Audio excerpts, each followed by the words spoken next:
all over. But all know it, I can doors till they all open. I crawl over for a moment to stand. Pony the fall, hold on in your hand. I call it over, but you don't understand. What's going through a man's mind? Media landmines, they feeding on NBA Live 07 was a big hardcore train wreck. Laggy online play, jarring player animations, a basketball that warped from one place to another more than the crew of the Starship Enterprise, gameplay slower than Charles Barkley in a vat of butter. The laundry list of complaints just goes on and on. The development team in EA Canada admits the game wasn't its finest hour, which is why it's refocusing its efforts on NBA Live 08. Rather than try to drop layer upon layer of half-assed new features onto an already broken game, the developers have decided to go back and make sure they get the basics of b-ball right this time around. From early builds, the game is definitely playing faster this year, including much snappier passing. And thankfully, the side-court camera angle has returned, as opposed to the end-to-end angle the game forced players to use previously. In fact, it looks and feels a lot like real basketball. It's the third year of next-gen basketball games, and EA is finally looking like it's getting it right. Collision detection was a big issue in 07 as well. Players passed through other players, arms passed through backboards to perform supernatural dunks, and so on.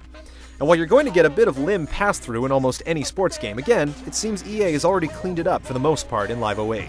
In fact, body contact can be made both on the ground and in the air, so you're no longer automatically safe while attempting a dunk against a much bigger man playing D. Here's Odom. Speaking of dunking, that's another area EA Canada's been working on. Live 08 will feature a lot more signature dunks and change up the shots fairly frequently. Going for a dunk every time won't automatically result in a spectacular display of aerial acrobatics. And with the improved defensive play possible, you won't want to put yourself in that position a lot of the time anyway.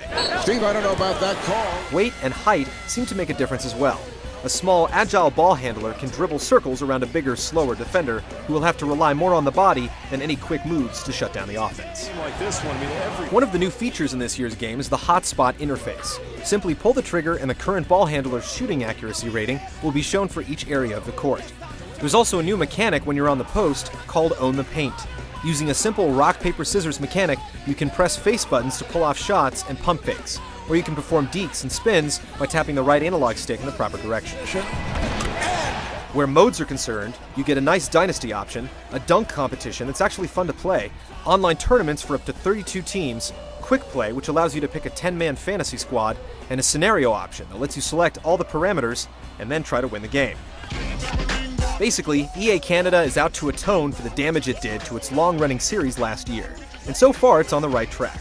There are still some issues to iron out before release, but they're the type of things that can be easily fixed by its ship date. Stay tuned for our full review of NBA Live 08 when it ships in early October.